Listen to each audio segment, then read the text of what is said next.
right, 30 seconds to air. Here we go, guys. Today's episode is hopefully going to be an eye-opener for this young man, Chaz. He was once a good student and a star athlete, but now he's facing prison after escaping police custody, causing an 8-hour televised manhunt, if you can imagine that. This ain't just a TV show, like this real life. This is how it is in the hood. He's a teenage gangster with a pretty extensive rap sheet. If they ain't got me on camera, no face, no case. How long did it take you to learn this accent? I didn't No, learn you the go accent. in and out of an accent. Because I'm trying to sound proper on TV. Chaz is facing 5, count them, 1, 2, 3, 4, 5 felony counts. And one of the biggest questions today is his future going to be behind bars, or are we going to have a chance to do something to help him? Well, I'm bringing in some backup, someone who really knows what that means. Prison life, man, is a whole different ballgame. I'm not afraid of prison. I'm just scared of the time I'm going to lose while I'm in there. You're just not smart enough to be afraid of prison. That's actually why I came to talk to you, Dr. Phil. So if you was in my shoes, what would you do? I would keep myself off of the streets. I wouldn't be out after dark. I wouldn't be anywhere that would create problems. I would make a choir boy look like a thug. Let's go see if we can straighten this kid out and keep him from getting into more trouble. Dr. Phil, it's showtime. Let me bring you back here, please. In 3, 2, 1, roll 45, take track. Today's going to be a changing day in your life. You've never had anybody working harder to bring you to the threshold of change than right now.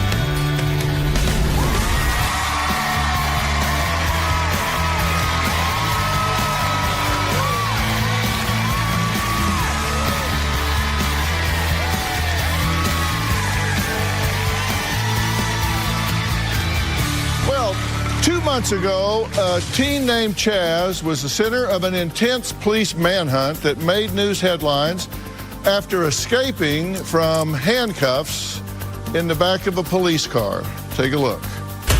A manhunt is on right now. Detroit police searching for this man right here. He's a teenager who escaped police custody. 16-year-old Chaz Taylor of Muskegon. This is a photo that the police are sharing, and in the past 10-15 minutes or so, we've seen special operations officers about to head into an abandoned building where they suspect he could be. The teen from Muskegon had been part of a Job Corps training program in Detroit. Police say he took a bad turn and was caught with a concealed weapon, then tried to fight with officers during his arrest this morning. It's a relief that he's been found, but it's kind of not when my husband tells me that my son is all bruised up. Also at the laundromat across the street, a worker telling us Taylor has been seen in the area before, armed with a gun. Well, Chaz, who is now 17, could be sentenced to 10 years in prison, but his mom, Dana, says her son was a star athlete who has fallen in with a bad crowd. My 17-year-old son, Chaz, is currently facing 5 felonies because of the police manhunt he was involved in. Someone called the police and told them he had a gun. Because of that, he got arrested. When the police removed him from the car, Chaz took off running and then hid in an abandoned building, causing a 7.5-hour standoff. The 5 felony counts against him are assault with a dangerous weapon, assault and resisting arrest, unlawful escape, and assault and battery. He could get 10 years max in prison. All of this is absolutely mortifying. Jail doesn't scare me. The people in there don't scare me. You do the crime, do the time. He just wants to be hood so he can hang out in the streets all day. Live by the streets, you die by the streets. Chaz failed a drug test last month. He tested positive for marijuana. Like, once you see people driving down the street every day, they just get to know you. Like, I done took taxi cabs so damn much that the taxis be smoking with me, for real. Like, I'll blow wood with a taxi driver. He has money. I don't know where he gets it from because I don't give it to him. He joked with me that he was selling drugs. Then he says, "I'm just playing, Mom." There has to be some truth to what he's saying. I make money from regular people, any hustle. Making that money. I'm a businessman. Last year, we got into a fight because he snuck his girlfriend into our house. He ended up punching a window out and got 18 stitches. I'm at the end of my rope with Chaz. I've thought about when he turns 18, and it makes me cry because there's nothing I can do to control him. I'm terrified that he might lose his life. Well, Dana, you're in a pickle, right? Yeah. You're his mother.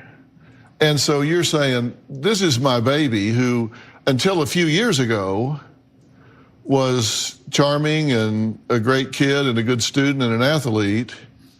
And now he's gone out and done some really stupid things. Yes. He got caught with a gun. Where'd he get the gun? I have no idea. You certainly didn't give it to him. You didn't help him buy it, or no. Did you know he had it? I did not. And what do you think he was doing with that gun? I think he was trying to show it off, make himself look cool. You said he's a wannabe gangster. Yeah. He wants street cred. So, is he a poser, or is he really somebody that would take a gun and go out and shoot somebody and take their life? No, I don't believe that he would ever actually shoot somebody and take their life. I don't believe that. I think that, yeah, he's posing. So you say he's not that pathological? No. He says he got out of his handcuffs because you taught him how to do it. No, he asked me. I'm double jointed in my thumbs. Yeah. And I thought that was cool. I never thought that my son would use that as a way to take handcuffs off. You can make your hands smaller. Yeah. And he was just sitting there thinking, oh, you know, Mom said. Yeah, I asked him too, like, what possessed you to do that? And he told me a different story. He told me that he used a wire out of a screen and a pop can to take that off. Right. Well, I won't say how you do it. You also said when he was picked up, you were offended that he was bruised. I was a little bit. I just was afraid that maybe the police beat on him. I think you're damn lucky he wasn't shot. I'm very lucky he wasn't shot. Because he was arrested with a gun. Yes. I was terrified that when I went home that night, I wouldn't have a son. Now, I'm really interested in how you have reacted to what's gone on along the way. And I kind of put together a timeline all the way back to when he was 14. Because in April of 2016, he steals a car, goes on a joyride, and when the police get there, he doesn't stop. He takes off, so now there's a chase. And your response is, okay, you're going to have to stay in the house. Right. Does it seem a little underreactive? It does, but he came home 21 days after the fact. He spent time in the youth home, and when he came home, I didn't know what else to do besides make him stay home. If he's at home, he can't be out getting in trouble. All right, then in July of 2016, he's still 14, he admits to selling weed. He's caught sneaking $30 into your purse. He gets caught sneaking out of the house. Yes. He's 14, he's sneaking out of the house. And you Snapchat to his friends a picture of his empty bed. And you allow, since he didn't know any better. No, what I did was, when I realized that he wasn't in his room, he did the old pillow trick under the blankets. So what I did was, I took pictures of that, and I knew he was watching my Snapchat too. That way he knew that I knew he wasn't home. Okay, and then what happened then? Well, when he came home, he got grounded. I took his bedroom door off. We watched him. Me and his dad worked on shifts.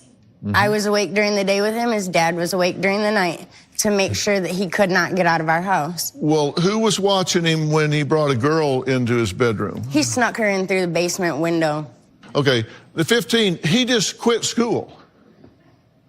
He was on his way to getting kicked out of school, so I thought that I would put him in another program. And then he wanted to go to Job Corps, so we let him go to Job Corps in Detroit. Okay. I figured getting him out of my neighborhood. So then he punches his hand through the glass, and an argument gets 18 stitches. Yes. Okay, and there were really no consequences for that other than the stitches. Yeah. I have a hard time, I don't know why, but I have a hard time with punishment. He jokes that he's selling weed. He gets kicked out of the new Job Corps. Yeah, the Job Corps. And there's no consequence for getting kicked out at all. You just dismiss the selling weed as a joke. He just, I was just kidding about that. I wasn't really doing that. Then at 16, he goes to a block party, gets drunk, arrested, escapes custody. And so you ground him with staying home. but you don't take away his phone or his car. Well, he can't drive his car anyway. His car's parked in my backyard. I don't know how else to punish him. I mean, talking to him and grounding him, I figured would work, because I didn't know what else to do. Which is one of the reasons you're here. Correct. Good idea. Really, good idea. And because when I told him, let's go to counseling, you know, you need a counselor, Dr. Phil's the only one I want to talk to.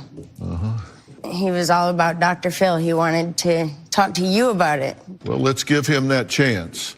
Chaz says he is a hood legend. I guess these are small hoods because there's 32,000 people in your town, right? I'm going to see for myself when we meet him next.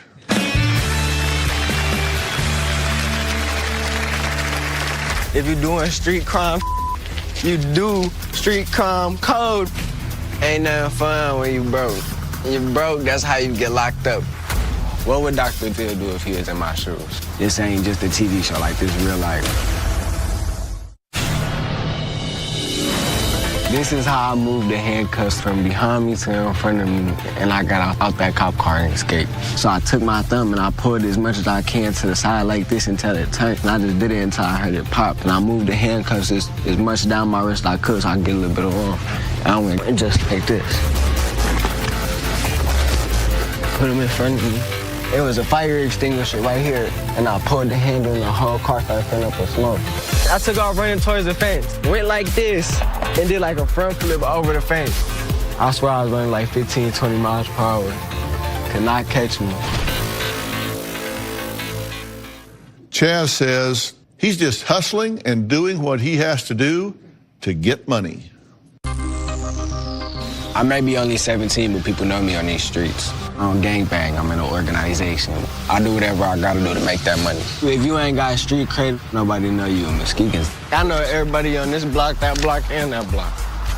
You gotta know your blocks. Muskegon's dangerous. People crazy out here. There's only like 32,000 people, and we got one of the top crime rates in America. How does that happen? This is my cousin Man's memorial. This is a sad story, actually. He passed away, he got shot right here in this alley. This flower right here symbolizes my cousin Jamal's memorial. This is where he passed away over some petty that they call robbery. My mom is very worried about me. She don't want me to be a statistic. See how I turned out. Skipping school, smoking weed, getting in stolen cars, getting locked up, and I just look at it now and I'm like, damn, I'm finna go to prison. As long as you know how to use your hands, you can always make money. Ain't nothing fun when you broke. When you broke, that's how you get locked up, because you get locked up trying to make money. I do want more than just street credit. You gotta have goals. You gotta have a plan, because if you don't got a plan, it's not gonna work. And don't jump in these streets and try to make money if you ain't gonna stick to the street code. You see what they say? Hear no evil, see no evil, say no evil. If you're doing street crime, you do street crime code. What I learned in the streets was a smart person learns from their mistakes, but a wise person learns from other people's mistakes. What would Dr. Phil do if he was in my shoes? If he had to grow up how I did, if he had to grow up poor, some people grow up not having no money at all. Because I know my dad, he came from the struggle. My mom, she came from the struggle. I'm used to seeing that's normal to me. On Dr. Phil, a lot of people that claim they in that street life, a lot of people that try to play that tough role. And I can actually back up what I'm talking about. This ain't just a TV show, like this real life. This is how it is in the hood. You look beautiful, man. It's nice to meet you, Dr. Phil. Good to meet you. I'm glad you're here for a variety of reasons. You've decided that you'll get outside the mainstream and just hustle the streets, and that's where you'll make your fortune. No, not at all. That's just, you know, it's like, how do I put it in words that you understand? Because we don't have the same point of view or the same opinions. So I'm gonna try to say it like this. Okay. Like, I'm not trying to say that's how I make my fortune or anything like that. That's just how I make my money right now. It's not a plan. It's not something I plan to do. Well, tell me what your thoughts are. Don't let the suit fool you, boy. Hey, you ain't fooling nobody. You a regular person just like me. Yeah, see, you don't know where I've been or what I've done. Just tell me what you think. What do you do out on the streets? Make money. How? Does it really matter? Like, I'm on bond, bro.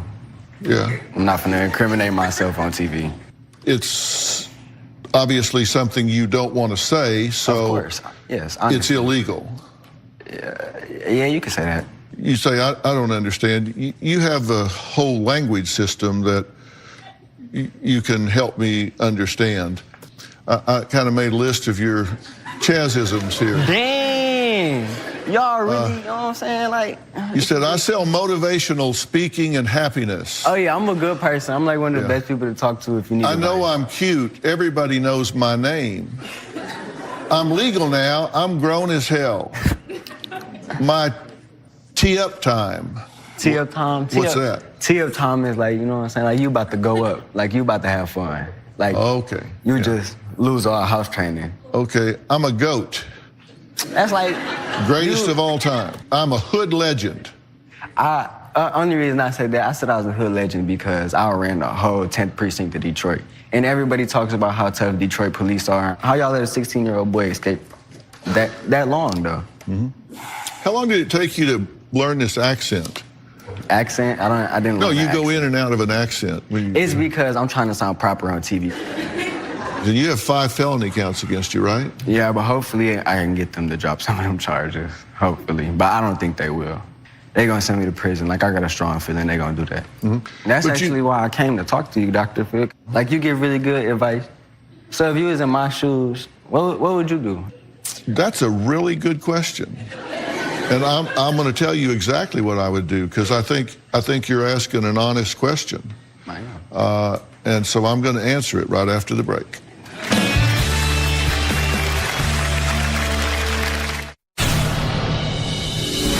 When Chaz was 14, he got caught up in an incident with a stolen car. Chaz was driving. He led the cops on a high-speed chase for about 20 minutes. I went on a little ride in the car. My cousin let me drive it. I loved it. I went like 80, 90. First time driving, it took like 7 blocks.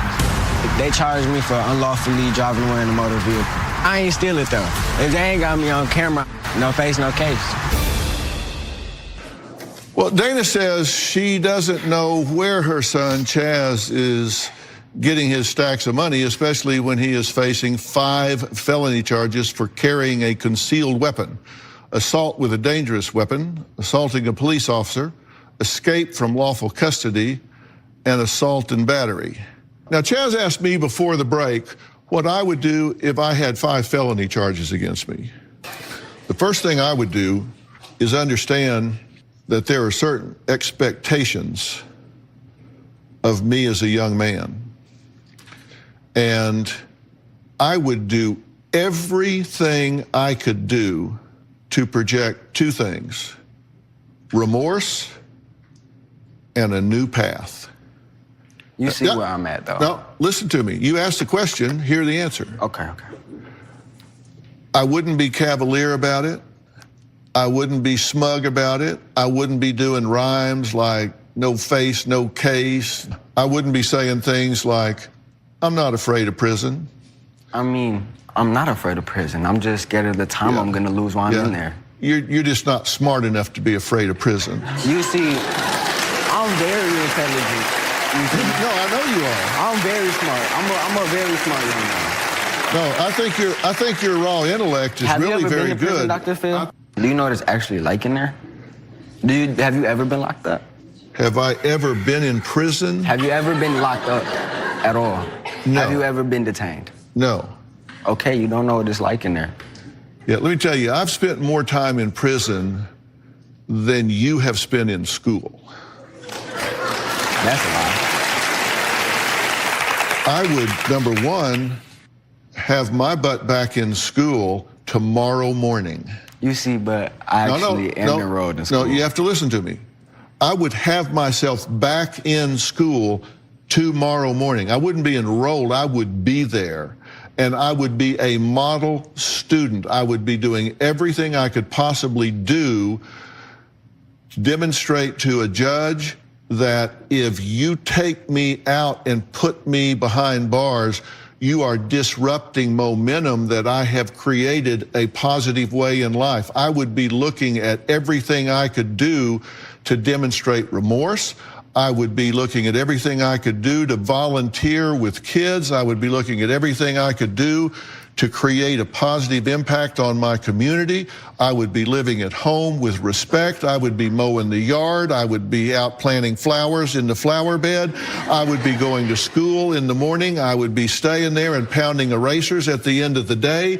I would be going to the boys club and asking if there's things I could do to volunteer. I would be down at the church seeing if there's something I could do down there with those less fortunate than myself. I would keep myself off of the streets. I wouldn't be out after dark. I wouldn't be anywhere that things could even happen around me that would create problems. I would make a choir boy look like a thug. All right.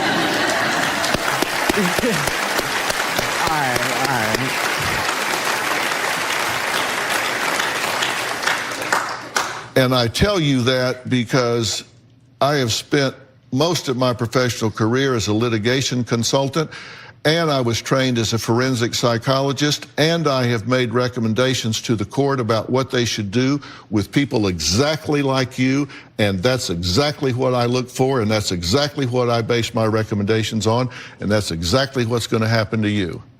Dana says her husband blames her when it comes to their son's out-of-control behavior. We'll meet him next.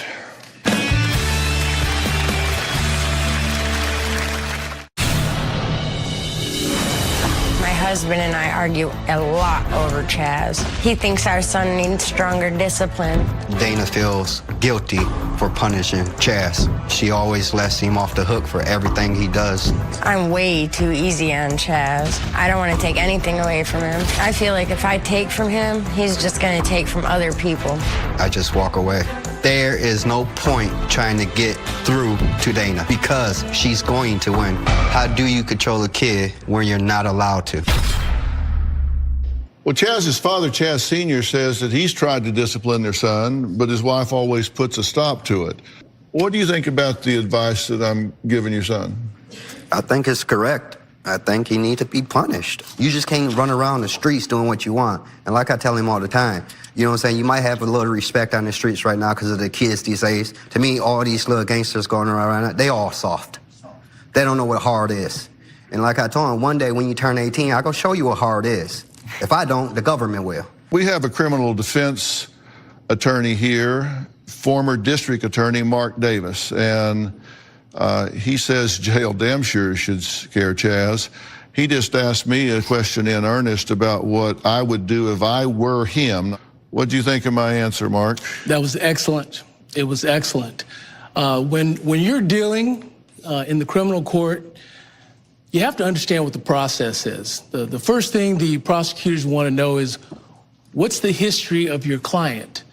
And we've seen on this show a timeline of you doing stuff that they're not going to look too kindly upon. If you've done all the things that Dr. Phil has suggested that you do, then I'm in a little bit better position to try to defend you.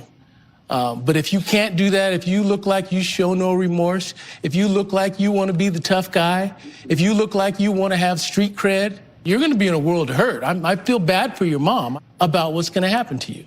Ryan Blair is here. And Ryan, you said that there was a time in your life when you hustled on the streets, and that's a dead-end road, right?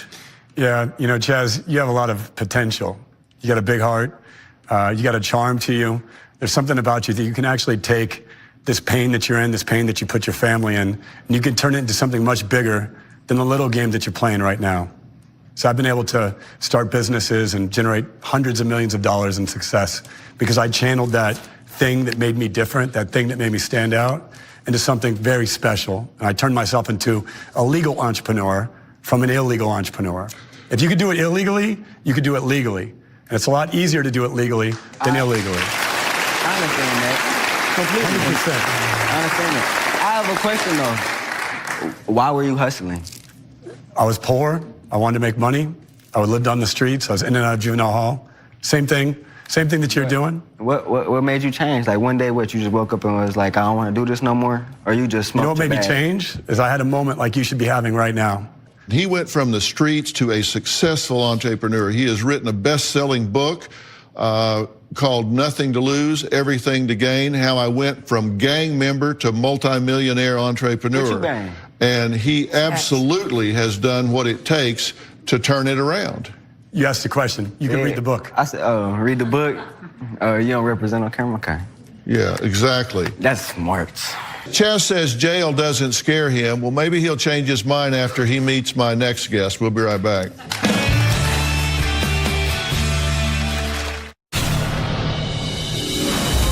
I feel that Chaz will end up in prison over his 5 felonies. There's tough guy Chaz, who thinks jail is a joke.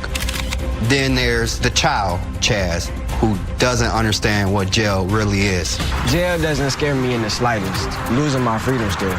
That's time I can't get back. Me personally, I feel like I'll be all right. Half the city locked up right now in the county jail.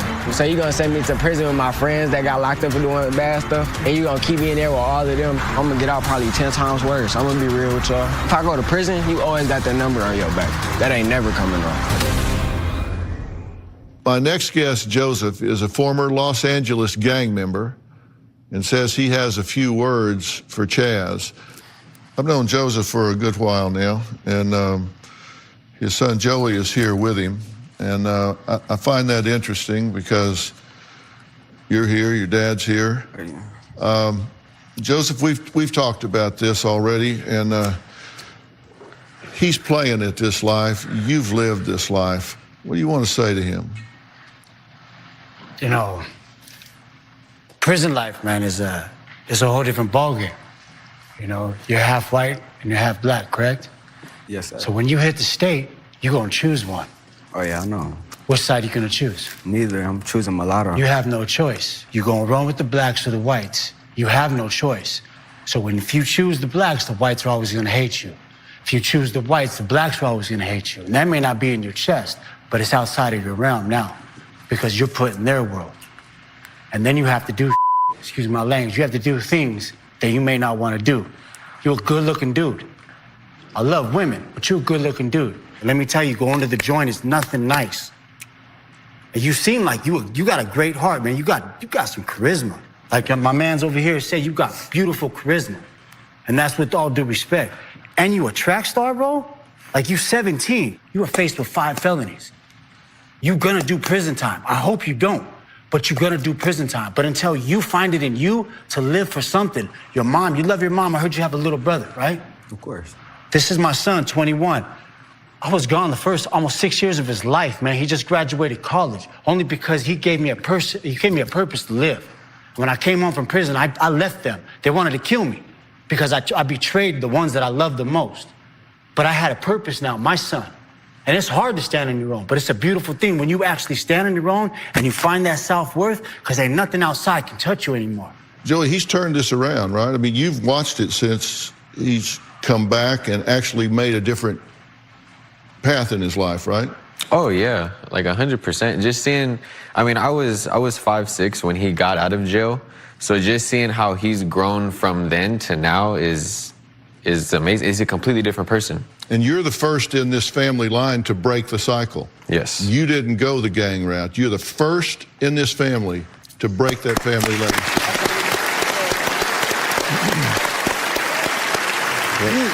But you can do that. All this hustle, the game, put that into bars, bro. You teach him that. Your little brother looking up to you like an idol, bro. You God to him. Oh, no, and that's why I don't let nothing. But let me tell you, he's gonna be like, I'm gone, like faster than the police too. Nah. You don't want your little man to do that, right? Of course not. No. You gotta be that little brother, man. You gotta be that big brother and love him, bro. Because you can do that. I promise you. We'll be right back.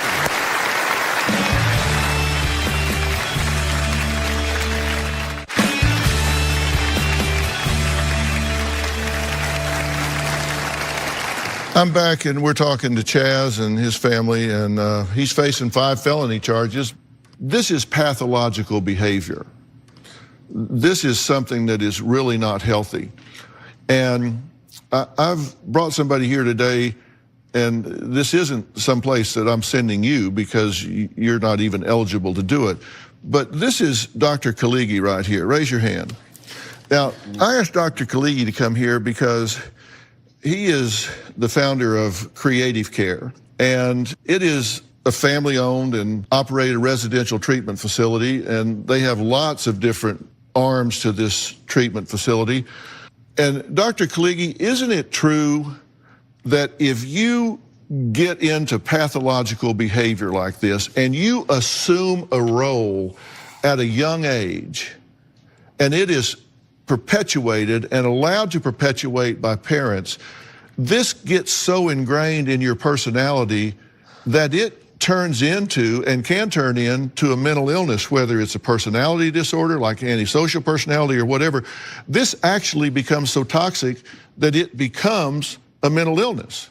Well, without a doubt, we already see a lot of evidence that there's been no consequence for your behavior, and you continue to check the limits. Where is the limit of what I'm allowed to do? So what we've always dealt with patients that are adults, they start very early, whether it's drug addiction or having a problem with the law and boundaries.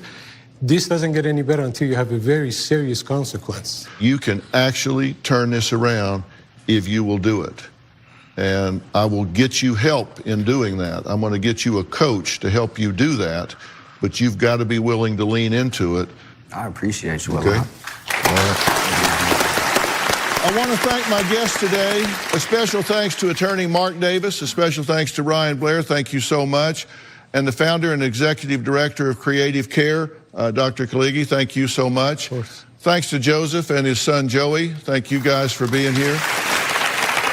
Coming up, it takes a powerful person to change a life. But imagine if that person was only 5 years old. We're going to hear all about that after the break. Well, my next guest is a very special and dear friend of mine who has appeared here many, many times throughout the seasons. He's also a personal friend away from all of this. I'm talking about Mitch Albom. And he is here to talk about the first nonfiction book that he's written in over a decade. It's a very personal story about a 5-year-old Haitian girl who changed Mitch's life and a whole lot of other people's forever. It's called Finding Chica, a little girl, an earthquake, and the making of a family. Take a look.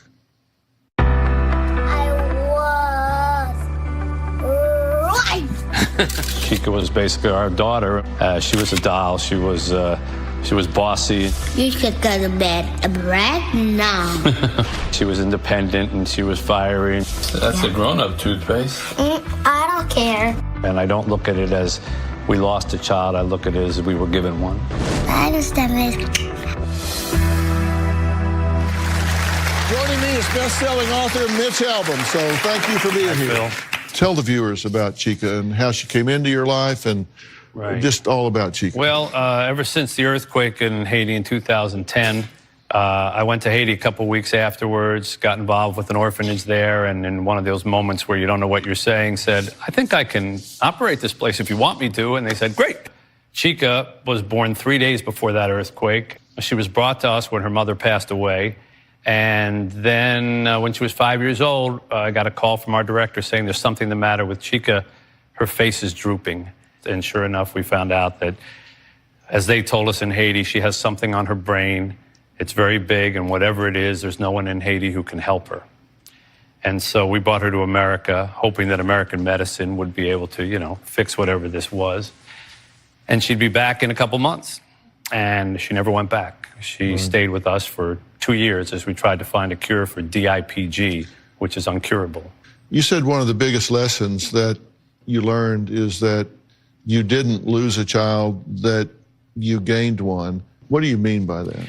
Well, you can lament when you lose somebody. It's easy to do. But if you think about even the 2 years' time that we had with Chica changed everything for my wife and me. We didn't have children of our own. And all of a sudden, in our late 50s, we became parents. There was such a gift to have this happen to us later in our life. Well, Chica even talked about falling in love one day. Watch this little clip. Why do you want to fall in love? Because you're in love and I want to fall in love. You want to fall in love with a boy like Mr. Mitch? Kind of. Now I'm the boy that I ever met before. Because that's how you did it. You met Miss Deneen. You haven't met her before. You're right. Yeah. How did this affect Janine? And how did it impact the two of you as a couple? You know, when children come into your marriage, especially when you've been married for 20 plus years, it's just the two of you. And then all of a sudden, you got to make room. Well, you talk about the things she taught you. In this next clip, Chica showed how much she loved to sing. Take a look at this. Twinkle, little star, how I wonder what you are. Where you are? No. What you are? Yeah. Sure. See, twinkle, twinkle, little star, how I wonder what you are.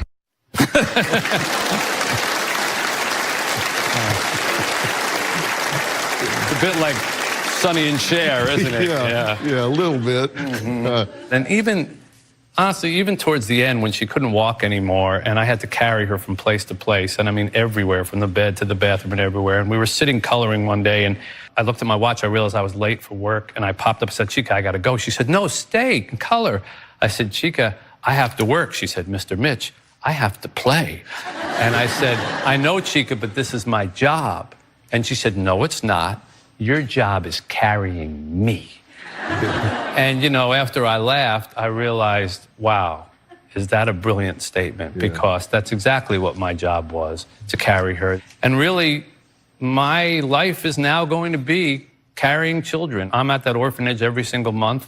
I'm dedicated to it. I'll be there the rest of my life. And I want to see them all succeed. And if I couldn't see Chica live out her full life, then maybe, you know, her legacy can help her brothers and sisters there. Yeah, and of course, you know that for her, that was her full life. Yes, and we were blessed to have her in our life for a few years. Well, I understand that all of the money earned from this book, which will be substantial, as all of your books are, is going directly to the Have Faith Haiti Mission and Orphanage, correct? Absolutely, every penny of it. That's the best legacy that she and I can do for those other kids. I have a very special surprise for our audience. You are all going home with a copy of Mitch's book, Finding Chica. And this book is available now in stores and online, and I would really encourage everyone to read it. It is not a sad story. It is a story of celebration. It is a story of victory. It is a story that will uplift you. Pick it up and read it. You'll be glad you did. I want to thank all of my guests today, especially best-selling author and good friend Mitch Albom. For more information about today's show, log on to drphil.com. Don't forget to follow me on Facebook, Twitter, and Instagram. I do read your comments. We'll see you next time.